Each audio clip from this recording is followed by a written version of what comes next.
আন্দোলন করে 5ই আগস্ট শহীদ হয়েছে।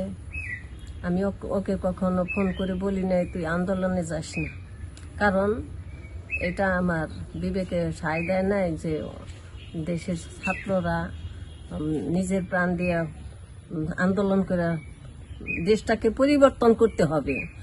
তারা অন্যান্য ছাত্ররা আন্দোলন করে দেশটাকে বদলাবে, আর সেই সুবিধা আমি ভোগ করব, এটা আমার বিবেকে হয় সায় দেয় না। এই জন্য আমি ওকে কখনো বলি নাই যে তুই আন্দোলনে যাস না। আর আমার ছেলেও করতো না, ঘরে বসে থাকতো না, সবসময় আন্দোলনে যাইতো।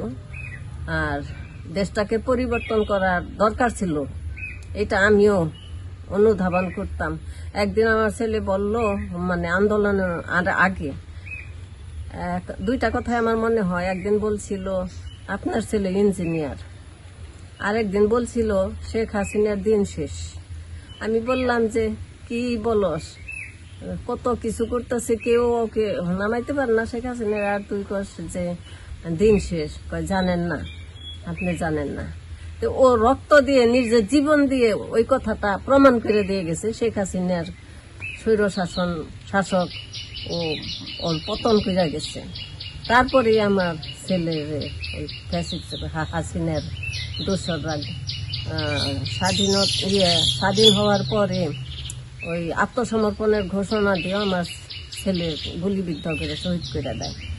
এর জন্য আমার তেমন কোনো শোক আফসোস নাই, যেহেতু দেশের জন্য, দেশের মঙ্গলের জন্য ন্যায় প্রতিষ্ঠা, অন্যায়ের বিরুদ্ধে আত্মত্যাগ করছে।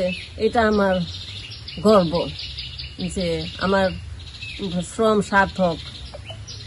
সার্থক, যে মৃত্যু তো সবারই আছে, কুল্লুন আছেন যায় কাতালুয়া, কিন্তু শ্রেষ্ঠত্বের মৃত্যু, শহীদের মৃত্যুই তো কাম্য বা সফল। এই জন্য আমার কোনো জন্য আমার শোক আফসোস নাই, বরং আমার এটা গর্বের বিষয়।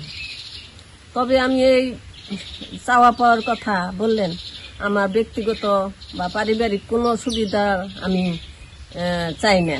আমি চাই যে আমার ছেলে বা অন্যান্য ছাত্র যারা শহীদ হয়ে গেছে বা আন্দোলন করছে, তারা যে উদ্দেশ্য নিয়ে আন্দোলন করছে এবং শহীদ হয়ে গেছে, ওই উদ্দেশ্য জানি সফল হয়।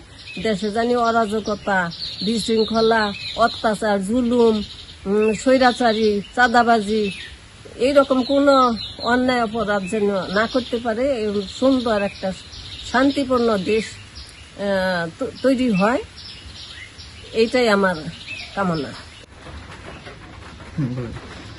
আমার একমাত্র ভাই 24 জুলাই গণঅভ্যুত্থানে শহীদ হয়েছে। আমার ভাইকে আমি যখন ও আন্দোলনে ও গোলাগুলি চলতেছে, ও আমাকে ফোনে দৌড়ে দৌড়ে কথা বলছে।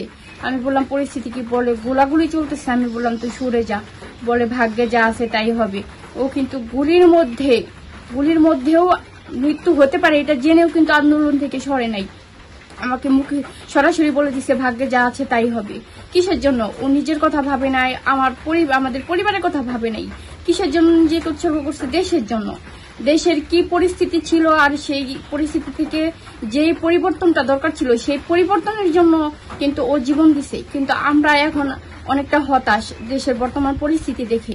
আমি চাই যে আমার ভাই সহ অন্য সকল শহীদরা নিজের মৃত্যু হতে পারে জেনেও তারা কিন্তু আন্দোলনে গুলির সামনে বুক পেতে দিয়ে নিজের জীবন দিয়ে দিছে। সেই ওদের যে উদ্দেশ্য ছিল আন্দোলনে নিজের জীবন দিয়ে দেওয়ার যে ছিল, যে দেশের পরিবর্তনের যেই আকাঙ্ক্ষা নিয়ে ওরা নিজের জীবন দিছে, সেই পরিবর্তনটা কিন্তু, সেই প্রত্যাশিত পরিবর্তনটা আমরা দেখতেছি না। আমি হতাশ হয়ে যাই।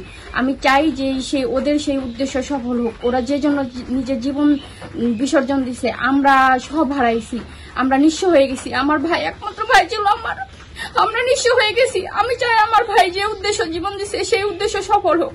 আমাদের সেই সুন্দর দেশটা আমরা দেখতে চাই, যেখানে কোনো অশান্তি, বিশৃঙ্খলা, অন্যায়, অবিচার, জুলুম, নির্যাতন, স্বৈরশাসন, চাঁদাবাজি কিছুই থাকবে না। সেই শান্তির সুন্দর দেশ দেখতে চাই আমরা। তাহলে আমার ভাইয়ের ত্যাগ সফল হবে, এই অভ্যুত্থান সফল হবে।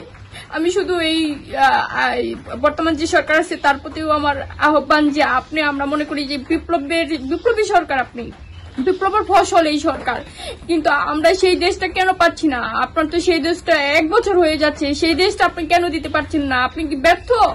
আমার প্রশ্ন, আপনি কেন পারছেন না? বাধা কোথায়? আর ভবিষ্যতেও যদি কোনো যে সরকার আসবে নির্বাচিত হয়ে, সেই সরকারও যেন কোনোদিন স্বৈরাচার হতে না পারে। সকল দেশবাসীর প্রতি আমার আহ্বান থাকবে যে কেউ যেন ব্যক্তি স্বার্থ না দেখে, সবাই সচেতন ভাবে আপনারা রাষ্ট্রপ্রধান নির্বাচন করবেন। এবং কি সেই রাষ্ট্রপ্রধানের প্রতি আহ্বান থাকবে যে আপনি 24-এর গণ অভ্যুত্থান ভুলে যাবেন না, এবং স্বৈরশাসকের পরিণতি কি হয় সেটাও ভুলে যাবেন না। দেশে সবাই এখন অনেকটাই সচেতন হয়েছে, অন্যায়ের প্রতিবাদ করতে শিখছে। এই যুগে সে 1,500 তরুণ প্রাণ ঝরে গেছে, সবাই এখন অনেকটাই সচেতন। কোনো শাসক স্বৈরশাসক হওয়ার চিন্তা মাথায় নিয়ে রাষ্ট্রীয় দায়িত্বে যাবেন না। অবশ্যই আপনারা দেশের কল্যাণের জন্য রাষ্ট্রীয় দায়িত্ব নেবেন। আর সব দেশের সাধারণ জনগণকে বলবো যে আপনারা নিজের স্বার্থ দেখে কাউকে নির্বাচন করবেন না, টাকার বিনিময়ে বা কোনো প্রলোভনে প্রলোভিত হয়ে কোনো নির্বাচনে কাউকে ভোট দিবেন না। অবশ্যই যোগ্য ব্যক্তি, যার ভিতর দেশপ্রেম আছে, যে দেশের নাগরিকের কল্যাণ করবে, তাকে আপনারা নির্বাচিত করবেন।